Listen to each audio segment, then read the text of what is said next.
Court ACB court యథావిధంగా ఆమోదించి case నుండి అందరినీ విముక్తి కలిగించింది. ఆ రోజు కేవలం టీడీపీ కేడర్ను భయపెట్టడానికి మీ అధినేతనే అరెస్ట్ చేశాము మీరెంత అని చెప్పి ఒక మెసేజ్ ఇవ్వడానికి ట్రై చేశాడు Jaganmohan Reddy.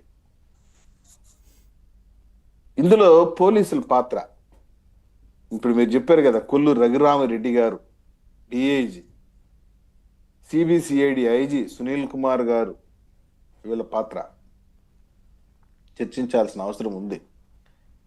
This is nothing but misuse of police power, పోలీసుల అధికార దుర్వినియోగం అన్నమాట.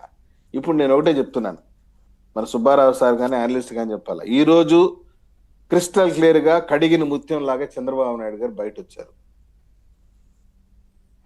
ఈరోజు ఆయన పైన ఎటువంటి ఆధారాలు లేవు అని చెప్పేసి సిఐడి రిపోర్ట్ ఇవ్వడం, కోర్టు యొక్క ఆ యొక్క రిపోర్ట్ ని ఆమోదించడం జరిగింది.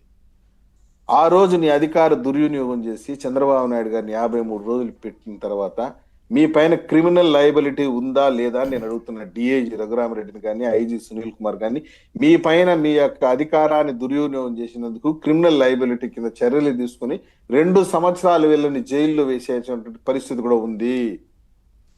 డిఫర్మేషన్ కూడా వేయచ్చు వీళ్ళపైన. ఒక మాజీ ముఖ్యమంత్రిని 14 సంవత్సరాలు పనిచేసినటువంటి వ్యక్తిని ఎటువంటి ఆధారాలు లేకుండా పోవటం, అరెస్ట్ చేయటం. ఆ రోజు క్రిస్టల్ క్లియర్ చంద్రబాబు నాయుడు అడిగారు, ఎఫ్ఐఆర్ కాపీ ఇవ్వండి, నన్ను ఏ కేసులో అరెస్ట్ చేస్తున్నారంటే కోర్టుకి ఇస్తాం, రిమాండ్కి చూపించి నిన్ను రిమాండ్కి ఇచ్చినప్పుడు ఇస్తాం అని చెప్పేసి చాలా నెగ్లెక్ట్ గా మాట్లాడడం జరిగింది.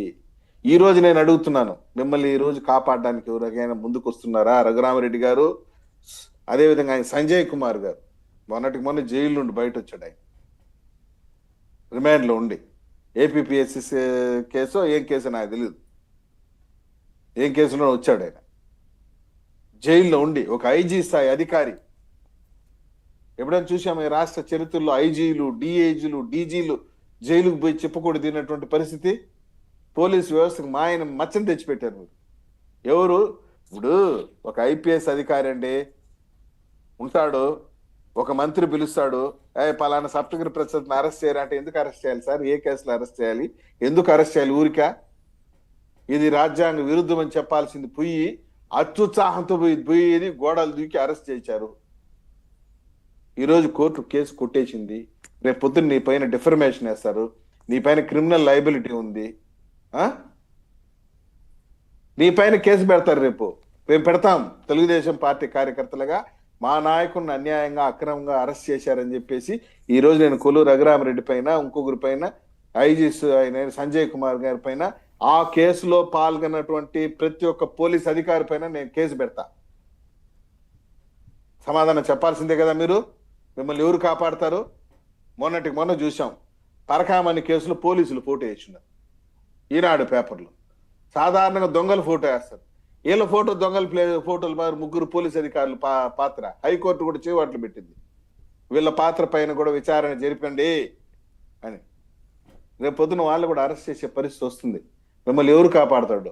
ఏ నాయకుడు వచ్చి కాపాడతాడు? కాబట్టి ఇది ఒక గుణపాఠం లాంటిది, జగన్మోహన్ రెడ్డికి చెంపపెట్టు లాంటిది. ఇది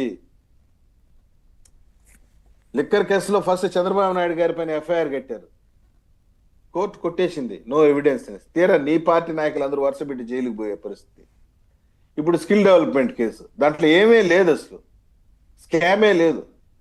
ఊరికి అరెస్ట్ చేసి 53 రోజులు ఆయన జైల్లో పెట్టి ఆయనకి ఉన్నటువంటి మానవ హక్కులకి, డెమోక్రటిక్ రైట్స్ కి భంగం కలిగించి, భారత రాజ్యాంగంలోని ఆర్టికల్ 21 స్వేచ్ఛగా జీవించే హక్కును హరించి ఈ రోజు పోలీసులందరూ కూడా దోషులుగా నిలబడబోతున్నారు. రేపు పొద్దున మీరు చూడండి, ఎవరైతే చంద్రబాబు నాయుడు గారిని అక్రమంగా అరెస్ట్ చేశారో వాళ్ళందరూ కూడా, కొల్లూరు రఘురామరెడ్డి కానీ ఐజీ, ఆ రోజు ఐజీ సంజయ్ కుమార్ కానీ, వీళ్ళందరూ కోర్టులో నిలబడతారు. అత్యుత్సాహం అనమాట, ఏదో కిరీటం వచ్చేస్తుంది అనేసి. ఏమొచ్చింది మీకు ఇప్పుడు? 11 వచ్చింది. నీ పుణ్యమా అని చెప్పి ఆయనకు 11 వచ్చింది, మీకు సస్పెన్షన్లు, రిమాండ్ రిపోర్ట్లు వచ్చింది, మా నాయకుడికి ప్రజల ఆదరణ వచ్చింది. ఆకాశం అంత ఎత్తు నిలబెట్టారు ప్రజలు మా నాయకులు. నిజంగా అంటే వాళ్ళ నిజస్వరూపం అప్పటికే సార్ ప్రసాద్ గారు, ఇప్పుడు వైసీపీ కావచ్చు, జగన్మోహన్ రెడ్డి నిజస్వరూపం ప్రజలందరికీ అప్పటికే అర్థమైపోయినా దీంతో ఇంకా ఎక్కువగా అయిపోయింది కదా. సో ఇది నిజంగా ఇబ్బందికర పరిస్థితే మీ పార్టీకి నాయకునికి అయినప్పటికీ కూడా సో అదొక గట్టి ఒక అదైపోయింది. పేపర్లో సార్, సాక్షి పేపర్లో ఒక పదం ఉంటుంది, అన్ని తప్పులే ఉంటాయి దాంట్లో, రెండే రెండు రుజుము ఉంటుంది దాంట్లో. ఒక డేట్ ఒకటి కరెక్ట్గా ఉంటుంది, సత్యమేవ జయతే అన్న ఒక క్యాప్షన్ పెట్టుకుని ఉంటాడు అనమాట. చివరికి అదే నిజమైంది, సత్యమే గెలిచింది ఈరోజు. సత్యమేవ జయతే అని చేసావు కదా, అది నిజం, అది గెలిచింది ఈరోజు. రైట్, మిగతావన్నీ డూప్లికేటే దాంట్లో.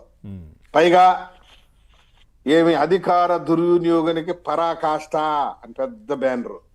ఏడ పరాకాష్ట అయ్యా? తీర్పిచ్చింది కోర్టు, ఇదేమి షటిల్ కోర్టు టెన్నిస్ కోర్టు కాదు, నీటికాడ ఉండేది న్యాయస్థానం. డిస్మిస్ చేసింది జడ్జి గారు, న్యాయమూర్తి ఈ కేసును డిస్మిస్ చేసింది. ఊరికే పరాకాష్ట రావణ కాష్ట అని రాసుకునేది దేనికి? నీ సాక్షి డబ్బా పేపర్లో చెప్పు. జనాలు నవ్వుకుంటున్నారు నేను చూసి. Right sir. రైట్, సుబ్బారావు గారు నమస్కారం సార్. సార్ సుబ్బారావు గారు, సార్ సుబ్బారావు గారు, ఇప్పుడు అంటే ఇప్పుడు ఓకే, దీంట్లో క్లీన్ చిట్ ఇవ్వడం, బయటకు రావడం, కేసులో ఏమి లేదు, స్కిల్ డెవలప్మెంట్ కేంద్రాలు ఉన్నాయి, ఇవన్నీ కూడా కోర్టు నుంచి రావడం, ఇదంతా ఓకే. ఏంటి అంతే